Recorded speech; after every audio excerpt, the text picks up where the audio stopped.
if that proposal was to be accepted, the difference between the first payment and the second payment is slightly over 6 months.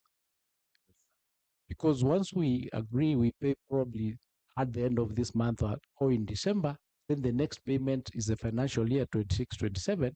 That difference is not very many days, bearing in mind that this is something that has been outstanding between 2017 2021, when none of us who are paying part and parcel of that problem. So these are things I think we need to look at. Yes. I want you to know that the government is in perpetuity. So you are there. But The what office holder about was there. what about the students? No, The not students that we have who are suffering right now were not there in 2021, 2025. So this is something that should be used to mitigate this fact. As we have said, we will resolve these issues. And I agree with the SG that once we resolve this matter, we do not want to go for another strike until 2030 plus.